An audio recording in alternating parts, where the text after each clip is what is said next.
السلام علیکم دوستو، آپ سب کو ہمارے چینل شہاب نامہ میں خوش آمدید۔ آج موسم اچھا ہے، کافی ٹھنڈ ہے ویسے، لیکن آج دھوپ نکلی ہوئی ہے، ٹھنڈی ہوا چل رہی ہے بس۔ تو ہم نے سوچا کہ کچھ کھلی فضا میں مطالعہ کیا جائے اور موسم کا بھی لطف لیا جائے۔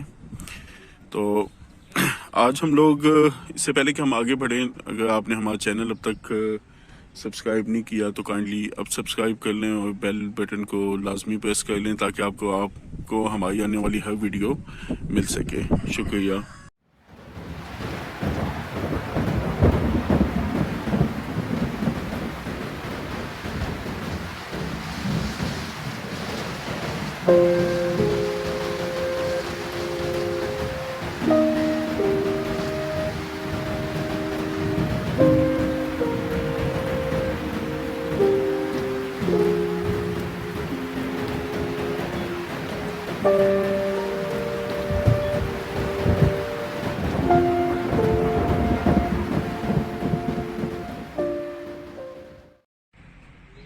اشفاق احمد صاحب جو ہیں وہ تو کسی تعارف کے محتاج ہی نہیں ہیں، تقریباً ہر پاکستانی اور پاکستان سے باہر بھی کافی لوگ ان کو جانتے ہیں۔ ایک بہت ہی بڑے شخص ہیں وہ، اور آپ انہیں فلسفی بھی کہہ سکتے ہیں، صوفی بھی کہہ سکتے ہیں، لیکن ان کی جو ہر بات ہے یا ہر لفظ ہے وہ کافی قیمتی ہے، ان کی باتوں سے کافی کچھ سیکھنے کو ملتا ہے۔ میرا بھی ان سے تعارف ہوا تھا جب سے میں نے کتابیں پڑھنی سٹارٹ کی تھی اشفاق احمد، کیونکہ اردو ادب کے بہت بڑے نام ہیں۔ یہ الگ بات ہے کہ ان کی باتیں سمجھنا آسان کام نہیں ہے۔ میں نے زاویہ خریدی تھی آج سے کافی ٹائم پہلے، میں نے اس کو پڑھا، لیکن حقیقت کی بات یہ ہے کہ اس میں سے جو موسٹلی باتیں تھیں، تقریباً 95% باتیں تھیں، وہ میرے سر کے اوپر سے گزر گئی، مجھے بالکل بھی سمجھ نہیں آئی۔ تو لیکن ایک چیز میں نے دیکھی کہ ان کی باتیں آپ کو ٹائم ٹو ٹائم سمجھ آتی ہیں، مطلب آپ کسی خاص سچویشن میں ہوتی ہیں تو تب جا کے آپ کو ان کی کچھ باتوں کی سمجھ آتی ہے، ورنہ موسٹلی ان کی جو باتیں ہوتی ہیں وہ کافی ہیوی ہوتی ہیں، وہ نارملی بندے کو سمجھ نہیں آ سکتی۔ تو آج ہم لوگ اسی کا کچھ مطالعہ کرنے جا رہے ہیں، اس میں سے کچھ چیزیں دیکھیں گے کہ کیا چیزیں اس میں بتائی گئی ہیں۔ آج ہم لوگ اشفاق احمد صاحب کی کتاب زاویہ میں سے جس ٹاپک کے اوپر بات کریں گے وہ ہے ناشکرہ انسان۔ شکر ادا کرنا جو ہوتا ہے وہ ایک بہت ہی اچھی چیز ہوتی ہے، چاہے ہم اپنے خالق کا کریں یا انسان کا کریں۔ اپنی کسی بھی نعمت کا یا اپنی جو ہمارے پاس چیزیں ہوتی ہیں ان کے شکر ادا کرنے سے ہم سکون میں آ جاتے ہیں، اور ناشکری جو ہوتی ہے وہ ایک طرح کی بیماری ہوتی ہے۔ جب ہم ایک دوسرے کا شکر ادا نہیں کرتے، جب ہم کسی اور بندے کے احسانات کا یا اس کی اچھائی کا شکر ادا نہیں کرتے، تو اپنے ہم خالق کی دی ہوئی چیزوں کا بھی شکر ادا کرنا بھول جاتے ہیں۔ اور کافی دفعہ یہ ہوتا ہے کہ ہم جب بھی ہمیں کوئی غم آتا ہے تو ہم بہت تیزی کے ساتھ اللہ تعالیٰ سے شکوہ کرتے ہیں، اپنی شکایتوں کی پوٹلی کھول کے بیٹھ جاتے ہیں، لیکن جب ہمیں خوشی ملتی ہے تو ہم شکر ادا نہیں کرتے۔ تو اس لیے شکر ادا کرنا چاہیے۔ اس میں بھی اشفاق احمد صاحب نے کہنا میں ایک بہت ہی اچھا قصہ بتایا ہے۔ وہ قصہ کچھ ایسا ہے کہ اگر آپ غور کریں گے تو مصائب و مشکلات اتنی ہی شدید ہوتی ہیں جتنا کہ آپ نے ان کو بنا دیا ہوتا ہے، اور وہ آپ کی ساری زندگی کا ایک حصہ ہوتی ہیں، ساری زندگی نہیں ہوتی۔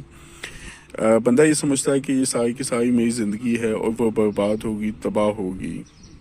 ایک دفعہ کا ذکر ہے کہ ایک مانگ بادشاہ کے عہد میں غریب آدمی تھا، کسی گاؤں کا رہنے والا، بہت ہی غریب آدمی تھا، لیکن تھا وہ صوفی آدمی، روحانیت سے اس کا گہرا تعلق تھا۔ تو اس غریب آدمی کے پاس ایک خوبصورت گھوڑا تھا، اعلیٰ درجے کا گھوڑا، دنیا سے دیکھنے کے لیے آتی۔ اس نے بڑے پیار کے ساتھ اسے اپنے گھر کے قریب ایک چھوٹے سے استبل میں رکھا ہوا تھا۔ اس کا عشق اور کچھ نہیں تھا۔ معذرت، ایک گاڑی جا رہی ہے، چلو اس کو جانے دیں۔ اس کا عشق اور کچھ نہیں تھا، اس کے پاس اور کچھ نہیں تھا، ایک گھوڑا ہی تھا اس کے پاس۔ بادشاہ وقت کو پتہ چلا کہ وہ گھوڑا ہے اتنا خوبصورت اس کے پاس، تو ہے بھی بہت اعلیٰ درجے کا، تو اسے شوق پیدا ہوا کہ وہ یہ حاصل کرنا چاہیے۔ تو بادشاہ اپنے تمام حواریوں کے ساتھ، وزیروں کے ساتھ اس کے پاس گیا اور کہنے لگا کہ ہاں فقیر، مانگ، کیا مانگتا ہے اس گھوڑے کے بدلے؟ اس نے کہا حضور، یہ بکاؤ مال نہیں ہے، یہ شوق سے رکھا ہوا ہے، یہ بیچا نہیں جا سکتا۔ وہ کہتے ہیں نا، شوق دا کوئی مل نہیں ہے۔ تو بادشاہ نے کہا کہ ہم تجھے منہ مانگی قیمت دیں گے. اس نے کہا نہیں جی میں نے بیچنا ہی نہیں ہے. کیا نام ہے، بادشاہ کو بھی ضد چڑھ گئی. اس نے کہا کہ پھر غور کر لے، ہم تجھے ایک بہت بڑی ریاست دیں گے، اس کے بدلے تو ہمیں ایک گھوڑا دے دے. وہ پھر بھی نہیں مانا، ضدی آدمی تھا. سودا بات کرتے کرتے معاملہ یہاں تک پہنچا کہ بادشاہ نے اسے کہا کہ تم آدھی سلطنت لے لو، گھوڑا مجھے دے دو. اس نے کہا جناب اعلیٰ میں نے بتایا کہ اس کا کوئی مول نہیں ہے. اگر یہ بکنے والی چیز ہوتی تو میں دے دیتا آپ کو، لیکن یہ بکنے والی چیز نہیں ہے. تو اس نے کہا اچھا تیری مرضی. جب بادشاہ چلا گیا تو گاؤں کے لوگوں نے کہا کہ تو کتنا نالائق بے وقوف اور کتنا جاہل ہے کہ بادشاہ وقت تیرے پاس آیا، اس نے آدھی سلطنت آفر کی. اگر ظالم تجھے مل جاتی تو ہم بھی مزے کرتے، سارے گاؤں کے مزے ہوتے، تو ہمارا بادشاہ ہوتا. ظالم تم نے کتنی بڑی حماقت کی ہے، کتنی بڑی خوش نصیبی کو گھر آئے دھکا دے دیا، باہر پھینک دیا. تو اس نے کہا کہ یہ میرا گھوڑا ہے، اس نے اس کا مول لگایا، میں نے نہیں دیا. اس میں خوش نصیبی یا بد نصیبی کی کیا بات ہے؟ یہ تو میری زندگی ہے، میرا گھوڑا ہے. خوش نصیبی تم کدھر سے نکال رہے ہو؟ میں نہیں دیتا. انہوں نے کہا تو ضدی آدمی ہے، تو شروع ہی سے ایسا ہے، تیرا مزاج ہی ایسا ہے. یہ کہہ کر وہ چلے گئے. اچھا کچھ عرصے کے بعد ایسا ہوا کہ جب وہ صبح اٹھا اپنے گھوڑے کو چارہ دینے کے لیے تو اس نے دیکھا کہ استقبال خالی ہے اور گھوڑا کہیں چلا گیا ہے. گاؤں کے لوگ آئے اٹھے پیٹتے، کہنے لگے ہمارے گاؤں کا حسن تباہ ہو گیا. تجھ سے کہا تھا نا کہ بادشاہ وقت کے ساتھ زور آزمائی نہیں کرتے. تیرا گھوڑا تیرے پاس نہیں رہا، تیرے ساتھ بڑا ظلم ہوا، تو تباہ ہو گیا، برباد ہو گیا. وہ بڑا کوئی عجیب و غریب بندہ تھا. اس نے کہا کہ میں کہاں سے تباہ ہو گیا، کہاں سے برباد ہو گیا؟ ایک گھوڑا تھا، چھوٹی سی چیز تھی. میری زندگی تو بہت بڑی ہے، یہ اس کا ایک حصہ تھا. حصے کے اوپر میری ساری زندگی کو کیوں پھیلا کر کہہ رہے ہو؟ اور چونکہ تمہارا گھوڑا چلا گیا اس لیے تم برباد ہو گئے، معمولی سی بات ہے. انہوں نے کہا کہ نہیں، تم بے وقوف آدمی ہو، تجھے اللہ نے عقل ہی نہیں دی. وہ پھر واپس چلے گئے. اور 1 مہینہ 11 دن کے بعد اس کا گھوڑا ہنہناتا ہوا واپس آ گیا. اس کے ساتھ 11 نئے جنگلی گھوڑے تھے. وہ کہیں بھاگ گیا تھا جنگل میں، اور جنگل میں جا کے انہیں سیٹ کرتا رہا. وہ سارے کے عشق میں مبتلا ہو گئے، مطلب اس نے دوست بنا لیے. تو 11 گھوڑے نئے اعلیٰ درجہ کے ساتھ لے کے وہ اپنے ساتھ واپس لے آیا. جب اس نے دیکھا تو بڑا خوش ہوا. انہوں نے رسے ڈال کے سب کو وہاں کھڑا کر دیا. گاؤں کے لوگ آئے، انہوں نے کہا تو بڑا خوش نصیب ہے، تیرا گھوڑا کھو گیا تھا اور دیکھ تجھے کمال کی چیز لا کے دی. اس نے کہا میری کہاں خوش نصیبی ہے، میری کہاں خوش نصیبی ہے. گھوڑا تھا، چلا گیا تھا، واپس آ گیا. تو میری ساری زندگی کچھ ہو ہے اور تم ایک واقعہ پکڑ لیتے ہو.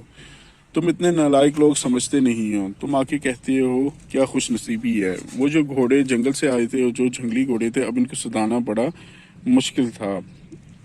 اس آدمی کا ایک ہی اکلوتا بیٹا تھا جو اسے بہت ہی پیارا تھا، بڑا اس کو عزیز تھا کیونکہ اکلوتا بیٹا تھا. تو اس نے اپنے باپ سے ضد کی کہ یہ جنگلی گھوڑے ہیں تو میں ان کو سدھاؤں گا. تو باپ نے اس کو بڑا سمجھایا لیکن وہ نہ مانا. اس نے ایک کو سب پھینک کر پکڑ کے اس کے منہ میں لگام دے کے اس کے اوپر چڑھ کے سب سے صحت مند جنگلی جو گھوڑا تھا اس کو سدھانے کی کوشش کی. تو اس کو لے کے وہ بھاگا، جنگل کا چکر لگایا. تو دوسرے دن پھر جب اس نے یہ کوشش کی تو گھوڑے سے گر گیا اور اس کی ران کی ہڈی ٹوٹ گئی اور وہ زمین پہ تڑپنے لگا. اس کا باپ اس کو اٹھا کے لے کے گھر گیا. گاؤں کے لوگ پھر ہوتے پیٹتے ہوئے آئے اور کہا کہ تیری بدقسمتی ہے، ایک ہی تیرا اکلوتا بیٹا تھا اور اس بیچارے کی بھی ران کی ہڈی ٹوٹ گئی ہے، تو یہ تو بڑی غلط ہوا ہے، تو مارا گیا، تو یہ تو اب تیرے کسی کام کا ہی نہیں رہا. تو اس نے کہا کہ بھائی اس میں میری بدقسمتی کہاں سے آ گئی. اس نے پھر گاؤں والے سے وہی بات کی کہ اس میں میری بدقسمتی کہاں سے آ گئی، یہ میری زندگی کا ایک حصہ ہے، ایک بیٹا ہے. اگر بیٹے کی ٹانگ ٹوٹ گئی ہے تو اس میں ایسا کیا ہوا ہے، مشکل آئی ہے، ٹھیک ہو جائے گی. تو تم تو آہستہ کہہ رہے ہو کہ جس سے میں مارا گیا، میں برباد ہو گیا، میرے گھر میں بدنصیبی آ گئی. گاؤں والے پھر اس کو بے وقوف کہہ کے اور اس کی حماقت کا اس کو تانا دے کے چلے گئے ہیں کہ اب وہ بدنصیب باپ ہے، اس کا بیٹا ہے بدنصیب اور ان کے 12 گھوڑے ہیں. کچھ دنوں کے بعد ایسا ہوا کہ ان کے ملک کی جو ہے وہ دوسرے ہمسایہ ملک سے جنگ لگ گئی. تو کافی زوردار جنگ ہوئی اور جنگ بھی زیادہ طول کھینچ گئی. تو